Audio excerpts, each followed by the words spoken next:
என்னடி? அம்மா இங்க கொஞ்சம் வாமா. இரு வரேன். அம்மா வரேன். என்னடி? அம்மா அண்ணி பேக்ல 100 ரூபாய்க்கு சேஞ்ச் இருக்கு, எடுத்துட்டு வரீங்களா?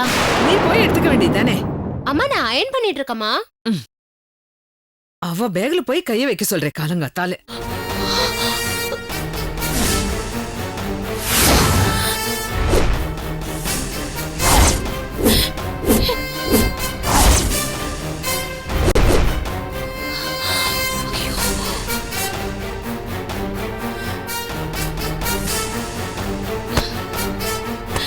கிடையாது. வாங்குற சம்பளத்துல பாதி ஒளிச்சு வச்சிட்டு இருக்கியோ என்னமோ, யாருக்கு தெரியும்? அவ என்னமோ கேக்குறா, நீயே கொண்டு போய் குடு.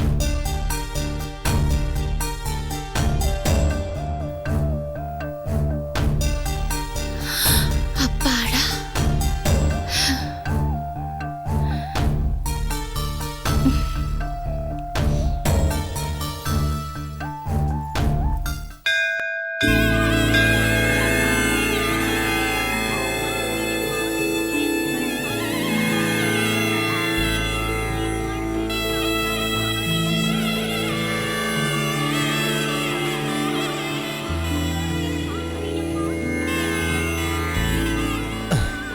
சித்த இருமா, அங்க பிரதட்சணம் பண்ண போறியாமா? ஆமா. உன் கூட யாரும் வரலையாமா? இல்லையே. நீயே இப்படி தண்ணி எடுத்து தலையில ஊத்திக்கப்படாதுமா. யாராவது சுமங்கலி பொண்ணு உன் கூட இருந்து அவ தான் தண்ணியை ஊத்தணும். அங்க பிரதட்சணம் முடிகிற வரைக்கும் அவ உன் கூடவே வரணும். உடம்புல துணி விலகுனா அவ சரி பண்ணி விடணும். இதெல்லாம் தெரியாதம்மா நோக்கு. நேத்து இங்க ஒரு அம்மா இருந்தாங்க. அவங்க தான் அங்க பிரதர்ஷனம் பண்ணணும்னு சொன்னாங்க. ஆனா கூட யாரும் இருக்கணும்னு சொல்லலையே. உனக்கே தெரிஞ்சிருக்கும்னு நினைச்சிருப்பாங்க. போம்மா, போய் யாராவது சுமங்கலி பொண்ணு இருந்தா அழிச்சுட்டு வாமா. ஐயோ கடவுளே. சாமி, நான் ஸ்கூல்ல டீச்சரா வேலை பார்க்கறேன். ஸ்கூல்ல பெர்மிஷன் போட்டுட்டு தான் கோயிலுக்கு வந்திருக்கேன். நேக்கு அதெல்லாம் தெரியாதுமா. அங்க பிரதட்சணம் பண்றதுக்குன்னு ஒரு வரமுறை இருக்கு. நான் சொல்றபடி தான் செய்யணும். இல்லைன்னா கூட யாரையாவது ஒத்தாசைக்கு போய் அழிச்சுட்டு வாமா.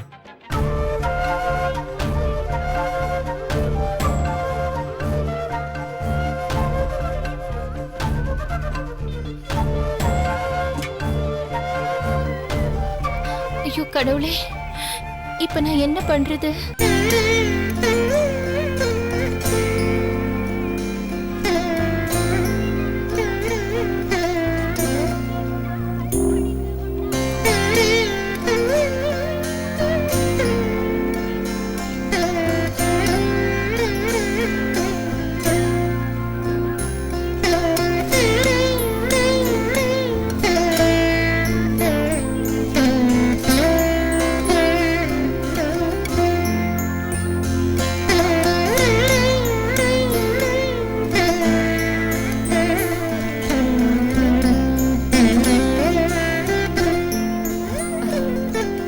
ரஞ்சனி தானே? நான் துர்கா, ஞாபகம் இருக்கா? அன்னைக்கு கூட நம்ம ஹாஸ்பிடல்ல மீட் பண்ணோமே. எப்படிமா மறப்பேன்? நீங்க தானே என் வீட்டுக்காரரை காப்பாத்துனீங்க. அப்புறம் இப்ப எப்படி இருக்காரு உங்க வீட்டுக்காரர்? நல்லா இருக்காரு. அது சரி, இது என்ன மஞ்சள் புடவை, குடத்துல தண்ணி? அங்க பிரதட்சணம் பண்ணணும்னு வந்தேன். ஆனா தனியா செய்ய முடியாதுன்னு குருக்கள் சொல்றாரு. கூட யாராவது ஒரு சுமங்கலி பொண்ணு உதவி பண்ணாதான் பண்ண முடியுமா? இப்ப என்ன பண்றதுன்னு எனக்கு தெரியல. அவ்வளவுதானே, நான் கூட இருக்கேன், நீங்க ஆரம்பிங்க. நிஜமாவா? ஐயோ, உங்களுக்கு எப்படி நன்றி சொல்றதுன்னே தெரியல. அன்னைக்கு என்னோட வீட்டுக்காரரோட உயிரை காப்பாத்துனீங்க. இன்னைக்கு அவருக்காக நான் செய்யற இந்த பிரார்த்தனைக்கு எனக்கு உதவி செய்ய வந்திருக்கீங்க. உங்களுக்கு ரொம்ப பெரிய மனசுங்க. என்னங்க நீங்க இதுக்கெல்லாம் உணர்ச்சி வசப்பட்டுக்கிட்டு? சொல்லுங்க, நான் என்ன பண்ணணும்? இந்த குடத்துல இருக்கிற தண்ணிய என் தலையில ஊத்தணும். அப்புறம் உடம்பு முழுக்க நனைஞ்சதும் நான் பிரதட்சணம் ஆரம்பிக்கணும். நான் அங்க பிரதட்சணம் பண்ணும்போது நீங்க என் கூடவே வரணும். அவ்வளவுதானே? நீங்க உட்காருங்க, நான் பாத்துக்கிறேன்.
நீங்க சாமி கும்பிடுங்க, நான் வந்துடுறேன். ம். வந்துடுறேன்.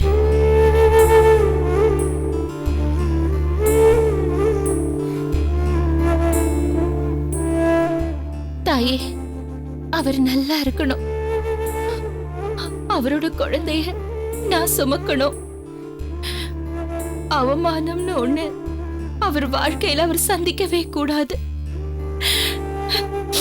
நான் பட்ட அவமானம், நான் பட்ட கஷ்டம், நான் பட்ட வேதனை எல்லாமே என்னோட போகட்டும். அவருக்கு எந்த கஷ்டமும் கொடுத்துறாதம்மா. தகப்பங்கிற அந்தஸ்து அவருக்கு கொடு. தகப்பங்கிற ஒரு அந்தஸ்து அவருக்கு கொடுத்தாயே, அவருக்கு கொடு.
ரஞ்சினி, வா இங்க.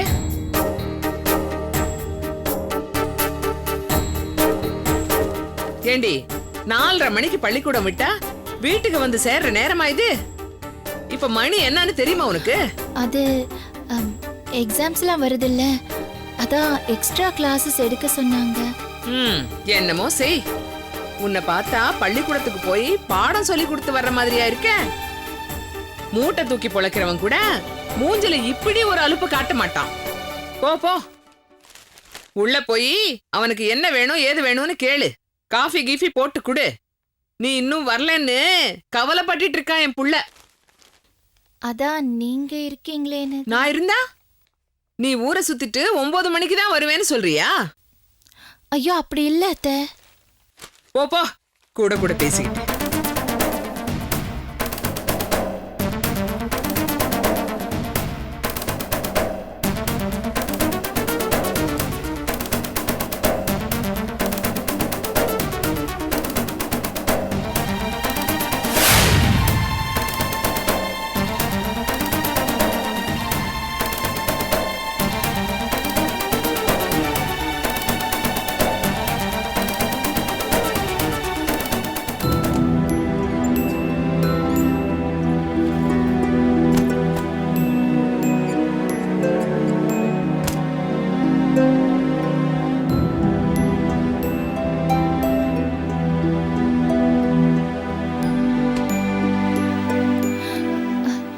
நீங்க காஃபி சாப்பிடல?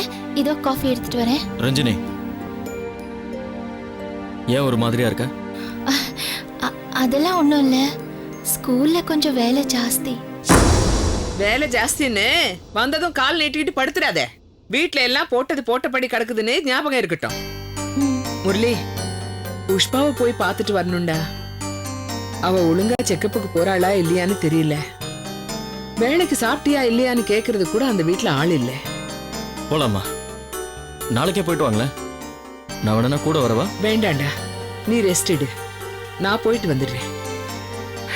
வாய்க்கு பிடிச்சது 4 சமைச்சு போடவா முடியுது அவளுக்கு? என்ன சமைக்கிறாளோ என்ன சாப்பிடுறாளோ எதுவும் சொல்றதும் கிடையாது. மாப்பிள்ளை என்னன்னா எப்ப பார்த்தாலும் ஆபீஸ் ஆபீஸ்ன்னு ஆபீஸே கதியா கிடக்குறாரு. நான் தான் எதுக்கும் கதி இல்லாம வெறுமனே கத்திக்கிட்டு இருக்கேன்.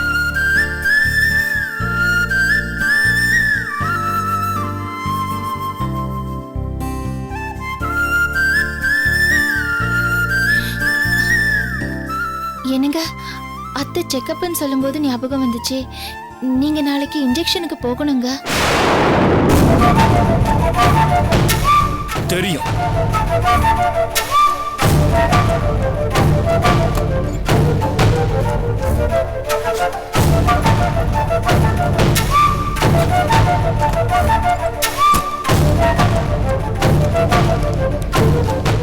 இந்தாங்க டாக்டருக்கு ஃபீஸ்.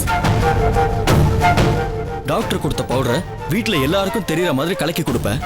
இன்ஜெக்ஷன் போட்டுக்க போயிட்டு வாங்கன்னு சத்தமா சொல்லி பணம் கொடுப்பேன். நான் பொறுமையா நீ செய்யறதெல்லாம் பார்த்துட்டு சும்மா இருக்கணும் இல்ல?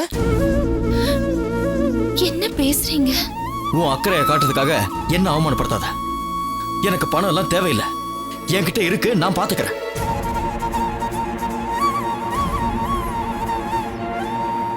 ஆமா, ஏன் ஒரு மாதிரி இருக்கன்னு கேட்டேன். அதுக்கு இன்னும் ஒழுங்கா பதில் வரலையே. இன்னைக்கு கோவில்ல அங்க பிரதட்சணம் பண்ணேன். ஓ, அது வேறயா? எனக்காக ரொம்ப தான் உருகுற. ம்.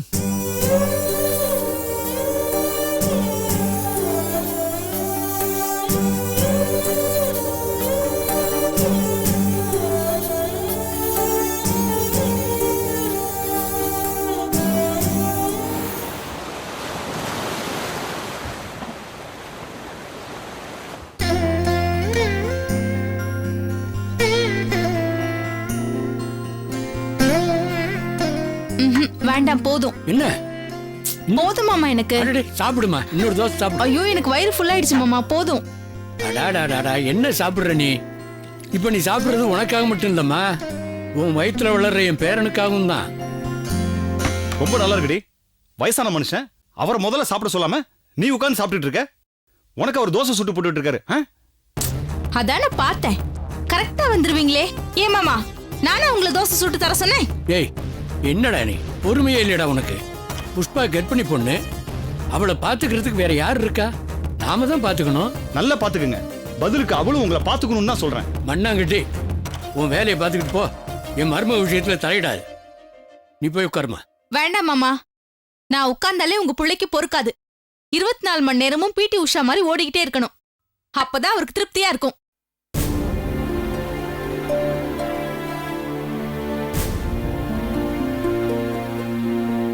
அம்மா, விடுமா. அவன் பேசுறதெல்லாம் நீ மனசுல வச்சுக்காத. பரவாயில்ல மாமா, நீங்க சாப்பிடுங்க. ஈர துணியை இங்கேயே வச்சுட்டு போனா என்ன அர்த்தம்? நீங்க உட்கார்ந்து சாப்பிடுங்க மாமா. சாப்பிடுங்க.